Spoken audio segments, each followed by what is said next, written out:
한국의 어떤 학생이 유럽으로 유학을 갔는데 아르바이트를 하게 되었어요. 아르바이트를 어디서 하게 되었냐면은 프랑스에는 유명한 박물관이 있는데 그 박물관이 바로 루브르 박물관이에요. 루브르 박물관에서 이렇게 아르바이트를 하고 있는데 박물관에는 수많은 유명한 작품들이 있습니다. 그림도 있고 또 조각상들도 있고 수많은 작품들이 있는데 그 작품이 항상 이렇게 보관이 잘 되는 것이 아니라 어떤 작품들은 너무 오래되어서 파손되기도 하고 훼손되기도 하고 그래서 때때로 그 작품들을 수리해야만 그것을 잘 다시 전시할 수 있는 그런 일들이 있다는 사실을 이 한국의 아르바이트 학생이 알게 되었어요. 그래 보니까 루브르 박물관에서 수리하는 것을 보니까 그 박물관에서 일본의 그 화지를 가져다가 작품의 그 훼손된 부분을 고치고 수리하고 물감을 칠하고 그래서 그것을 보존하는 것을 알게 되었어요. 한국 학생이 생각하게 되었어요. 야, 한국에는 저 일본의 종이보다 더 좋은 종이가 있는데 왜 저 이 루브르 박물관의 그 사람들은 저 일본 종이를 갖다가 할까? 그래서 이 한국 학생이 그 박물관 담당자에게 이 얘기를 했답니다. 사실 한국에는 저 일본의 종이보다 더 좋은 종이가 있습니다. 한국 종이는 찢어지지도 않아요. 보관이 오래오래 됩니다. 그러니까 그 종이를 한번 사용해 보세요. 그렇게 문의를 했어요. 그렇다고 해서 바로 한국 종이를 사용하는 게 아니지 않습니까?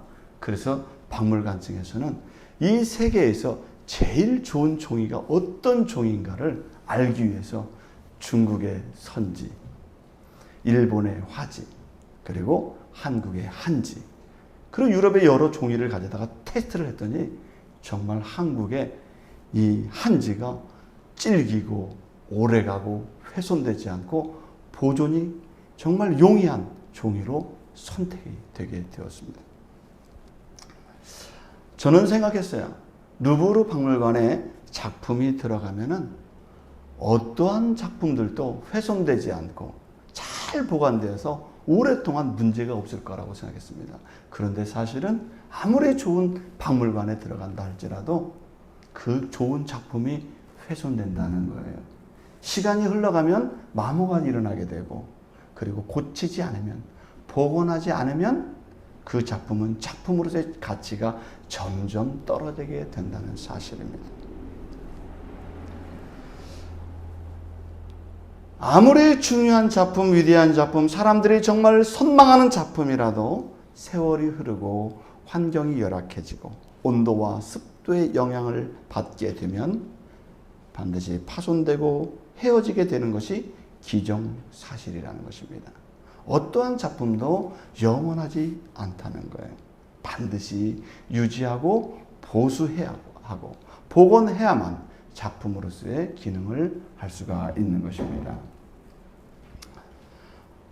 하나님은 우리의 인생도 복원되기를 원하시는 거예요.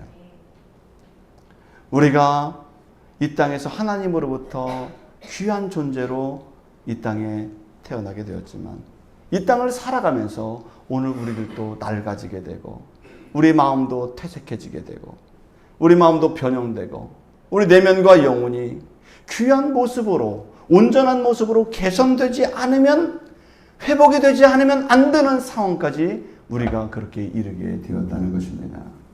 그렇기 때문에 그런데 그냥 고쳐지지가 않아요. 귀한 작품도 좋은 종이를 통해서 개선될 때 그 작품이 다시 되살아나는 것처럼 하나님께서는 우리의 인생이 다시 복원되기 위해서 이 땅에 예수 그리스도를 보내주신 줄로 믿습니다. 그래서 그분을 통해서 우리의 내면의 생각과 삶의 형태가 다시 고귀한 모습으로 개선될 수 있도록 예수님을 이 땅에 보내셨다는 사실을 성경에 적시하고 있는 것입니다. 그러면 오늘 우리는 이 땅에서 무엇이 복원되어야 될까요? 첫 번째로 영원한 하나님과의 사귐을 복원해야 되는 것입니다.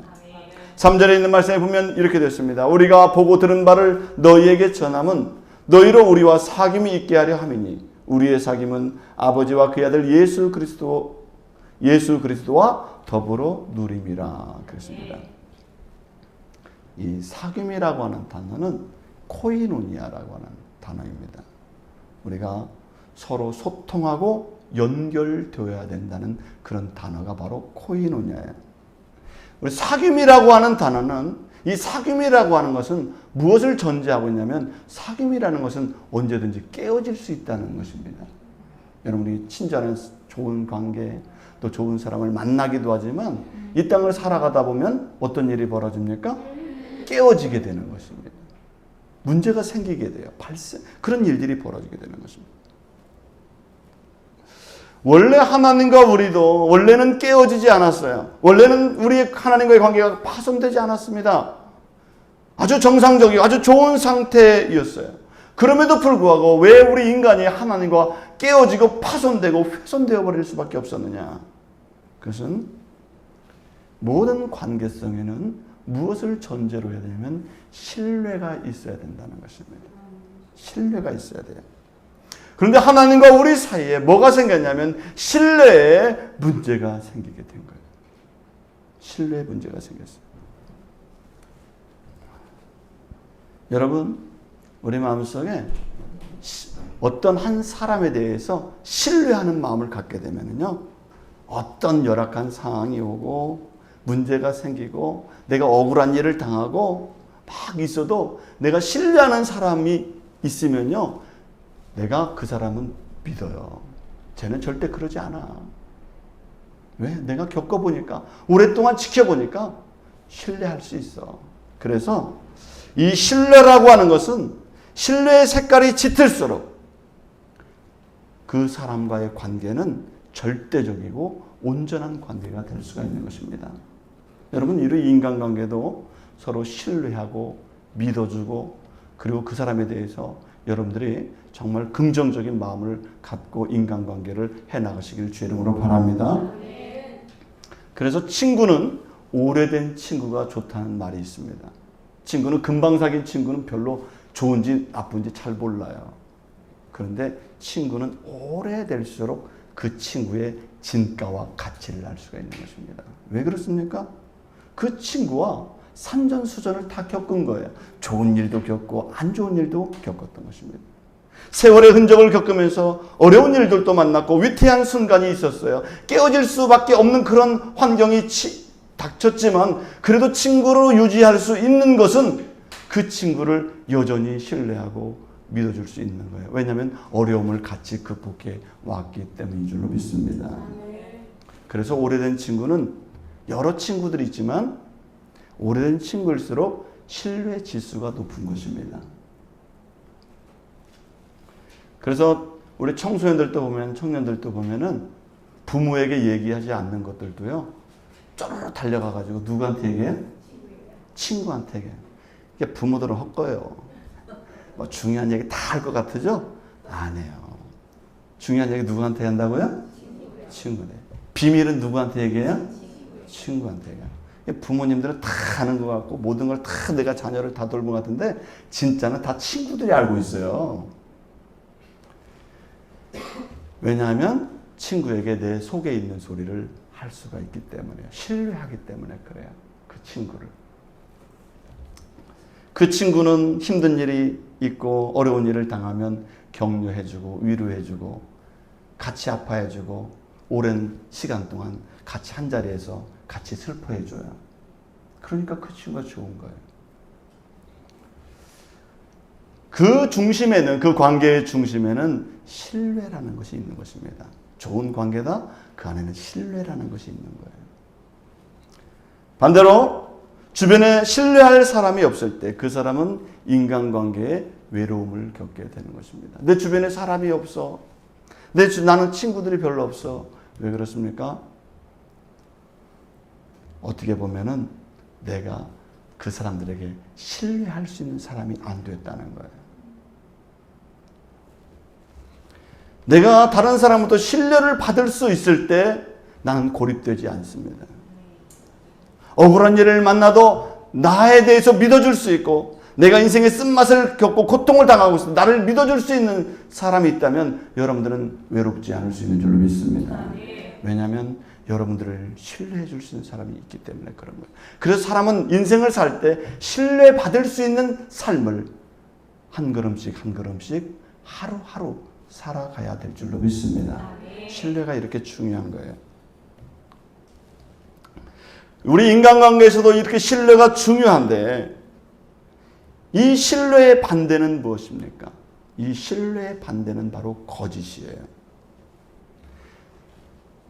이것이 우리 신앙생활에도 적용된다는 사실입니다. 우리 인간이 하나님을 신뢰하지 않아요. 하나님이 뭐 어쩌다고? 하나님이 나를 안 도와주는 것 같아. 하나님이 없는 것 같아. 하나님을 예배를 드리긴 드리지만 나는 별로 마음이 없어.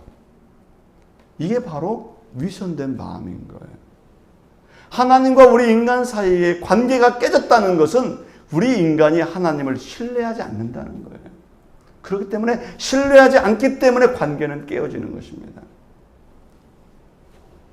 우리 인간이 왜 이렇게 우리의 모습이 왜 이렇게 되었느냐? 하나님과 우리 사이의 관계가 깨어졌기 때문에 그런 것입니다. 마치 훼손된 그 귀한 루브르 박물관에 멋지게 걸려있는 작품이 조금씩 좀 먹고 그리고 습기가 차고 변형이 생기면 그 작품이 작품성을 잃어버리는 것처럼 오늘 우리들도 그렇게 아름답고 귀한 모습으로 하나님께 만들어줬는데 우리 마음이 손상이 되고 우리 마음이 삐뚤어지고 우리가 하나님을 신뢰하지 않기 때문에 우리 마음에도 흠집이 점점 생기게 되고 내 마음에 상처가 생기고 흠집과 부스러기가 생겨서 우리는 하나님과 우리 사이가 갈라지고 만나는 것입니다.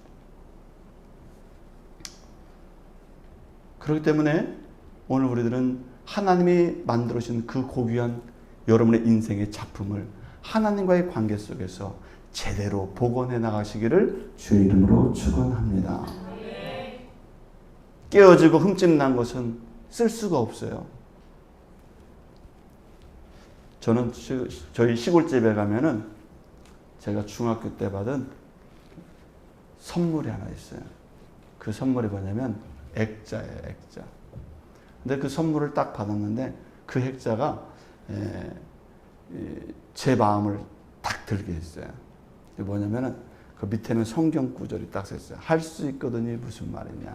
믿는 자에게는 능치 못함이 없느니라. 그리고 거기다가 하면 된다 이렇게 써 있어요. 그래서 우리 집에 딱 가면 하면 된다. 그래서 저는 중학교 때부터 그걸 딱 집에다 걸어놓고 제가 선물 받은 거기 때문에 보물처럼 여겼어요. 하면 된다. 그리고 할 수 있거든이 무슨 말이냐. 믿는 자에게는 능치 못함이 없느니라. 이 말씀이 항상 써 있었어요.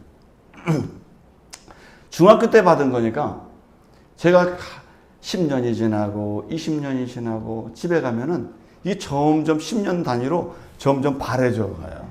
액자가. 그래서 어느 날 제가 몇십 년이 흐른 후에 그 글자를 보니까 글자가 옛날에 검정색이었는데 회색이 돼버렸어요.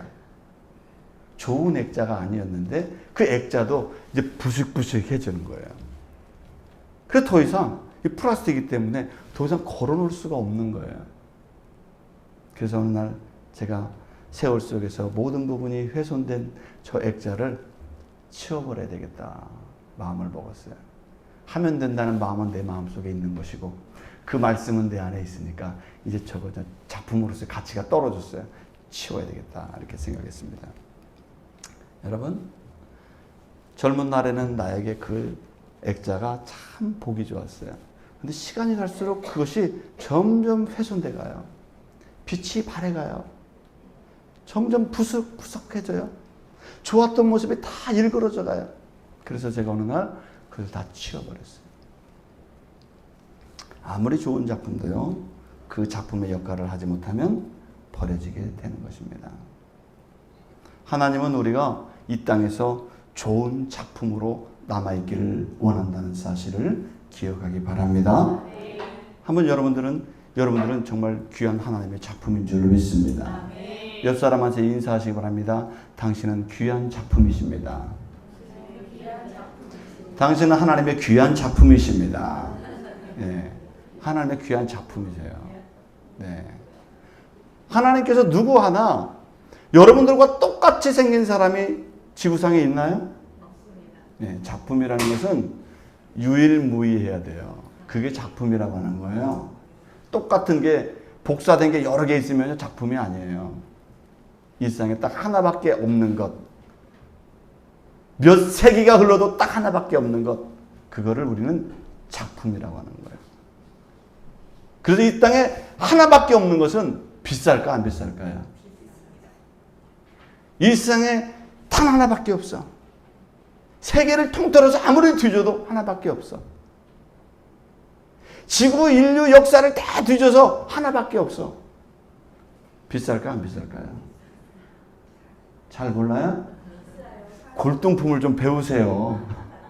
비쌀까요 안 비쌀까요? 비싸요.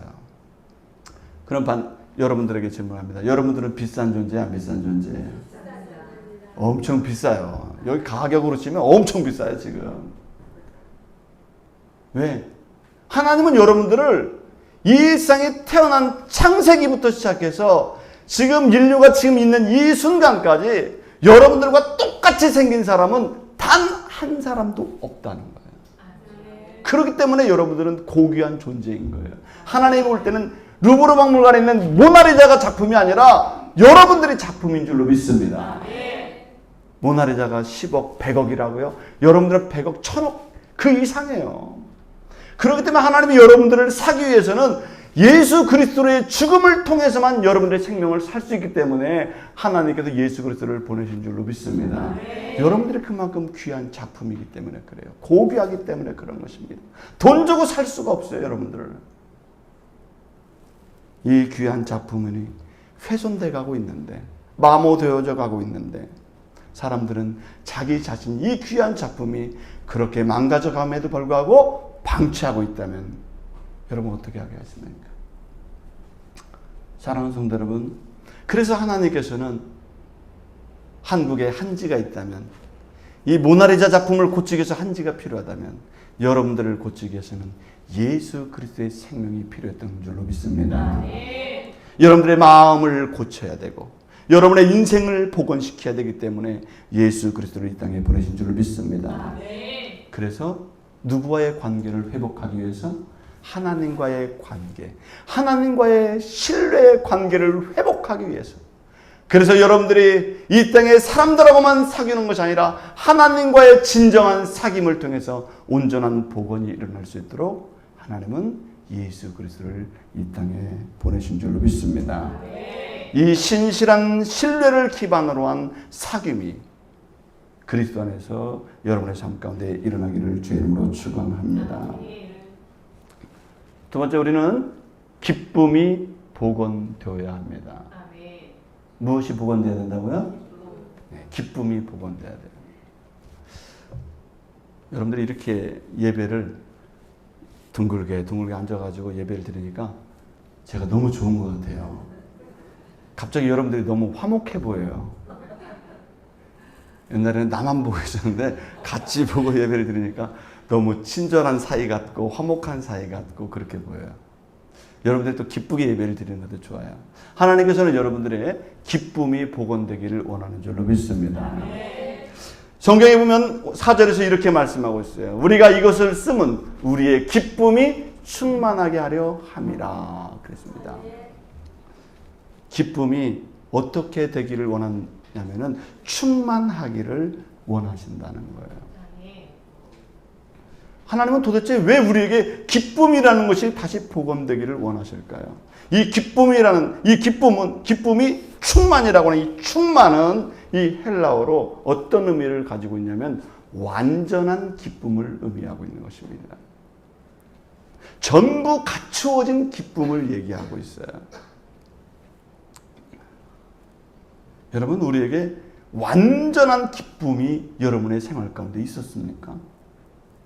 사실 우리에게도 기쁨은 있어요. 즐거움이 있어요. 그럭저럭 기쁨을 갖고 살아갑니다. 어제도 기쁜 일이 있었고 돌아보면 작년에도 기쁜 일이 있었어요. 내 생활에 기쁨이라는 게 조금씩 있어요. 기쁨이 조금씩 있기 때문에 여러분 살 수 있는 거예요. 맨날 우울하면 어떻게 삽니까? 입원해야죠. 저는 개인적으로 여름이 되면은 음식 중에서 팥빙수를 좋아해요. 팥빙수를 좋아합니다. 그래서 저는 여름이 되면 팥빙수 먹는 것이 작은 소소한 기쁨이에요. 신기하게 제가 팥을 좋아하고 빙수를 좋아하니까 딱 받으면 근데 그거 보면 딱 보는 순간 기쁨이 있어요. 우리 집 식구들이 여름에 빙수를 딱 먹으러 가면은 애들이 팥빙수를 안 시켜요. 근데 과일 빙수, 망고 빙수, 뭐 희한한 빙수들이 많이 나와가지고 애들은 다른 빙수를 시켜. 나는 오직 팥빙수가 좋은데. 그 팥빙수를 안 시키면 이 소소한 기쁨이 안 생겨요. 제 마음속에. 그런데 더운 여름날 차가운 달고 맛있는 빙수를 먹으면 잠시 행복해져요. 잠시 기뻐져요. 잠시 시원해요. 근데 이것이 영원히 지속 가능한 기쁨입니까? 아니에요. 그 먹을 때 조금 기뻐요. 조금. 시원해질 때 그때 조금 기뻐요. 잠시 기쁨이에요. 순간이고 찰나이고 그 작은 기쁨을 얻기 위해서 시간을 들이고 돈을 들이고 지속 가능하지도 않은데 우리는 거기에 관심을 부여합니다. 그런데 성경에서는 팥빙수 먹으라는 얘기가 한 구절도 없어요. 우리에게 영원한 완전한 기쁨을 우리에게 주기를 원한다는 거예요. 찰나의 기쁨, 순간의 기쁨, 잠시 있는 그런 기쁨이 아니라 영원히 사라지지 않을 기쁨을 너에게 주기를 원한다는 거예요. 그것을 하나님이 우리에게 주시기를 원하는 줄 믿습니다. 이 영원한 기쁨이 내면 속에서 일어나게 되면 우리 속에 있는 이 기쁨 때문에 내 속에 있는 열등감이라든지 자존감이 무너지지 않고 자신을 소중하게 여기게 되고 그리고 진정한 기쁨이 있기 때문에 무엇인지 자신감을 가지고 살아갈 수 있는 능력이 하나님으로부터 임하게 될 줄로 믿습니다. 그래서 우리는 기뻐야 사는 거예요. 흥에 겨워야 사는 것입니다. 마음속에 기쁨이 있어야 의지가 생기는 거예요. 여러분 기쁘게 사시길 주의 이름으로 바랍니다. 그럼 하나님이 우리에게 진정으로 주시고자 하는 그 기쁨은 그 충만한 기쁨은 무엇일까요? 오늘 1절과 2절에는 뭐라고 말씀하셨냐면은 생명의 말씀이 곧 그 방법이라는 사실을 우리에게 알려주고 있는 것입니다. 하나님의 이 말씀이 그냥 말씀이다 이렇게 하지 않고 생명의 말씀이래요. 생명의 말씀. 이 생명이라는 것은 우리의 영혼을 살리고 우리의 인생을 살리고 우리의 삶을 복원하는 그 능력이 어디 있느냐? 하나님의 말씀 속에 있다는 거예요. 저는 옛날에 성경을 읽었습니다. 지금도 성경을 읽는 사람들 많이 있어요. 그런데 성경을 읽는다고 생명이 부여되지는 않습니다. 여러분들이 이 성경을 소설책 읽듯이 읽고 동화책 읽듯이 읽고 역사서 읽듯이 읽는다고 해서 이 말씀이 여러분들에게 생명을 주지는 않아요. 그런데 왜 성경은 생명의 말씀이라고 했느냐? 이 말씀에 여러분들이 이것은 하나님께서 나에게 직접 해주신 말씀이라고 여기고 이 말씀에 생명을 부여해야만 이 말씀이 나를 움직이게 되는 줄로 믿습니다. 이 말씀이 나를 살릴 거라는 확신을 가지고 있을 때 이 말씀이 나를 움직이게 만드는 거예요. 그래서 생명의 말씀이라고 하는 것입니다. 이 말씀을 하나님의 말씀으로 믿게 되면 우리 마음속에 예수님이 나를 죄를 사해 주시는구나. 내가 천국에 갈 수 있는 확신이 생기는 거구나. 이 말씀이 나를 개선시켜 주는구나. 내 마음 내면을 치료하게 되는구나. 나가 사랑받는 존재이구나. 내가 귀한 사람이구나. 하나님이 나를 작품으로 만드셨구나. 이 사실을 복원하게 될 줄로 믿습니다. 그렇기 때문에 이 말씀이 나를 영혼과 내면을 살리게 되는 거예요. 사랑하는 성도 여러분, 오늘 커민데이예요. 제가 커민데이라는 날을 정하면서 누구든지 들어와서 주님의 은혜를 깨닫고 주님을 만나서 여러분의 마음과 영혼이 복원되기를 원하는 마음으로 이 날을 정했습니다. 사랑하는 성도 여러분, 오늘 와서 그냥 예배드리고 끝나지 마시고 여러분들의 마음속에 생명이 복원되고 예수님이 복원되고 하나님에 대한 신뢰가 복원되기를 주의 이름으로 축원합니다. 기도하겠습니다.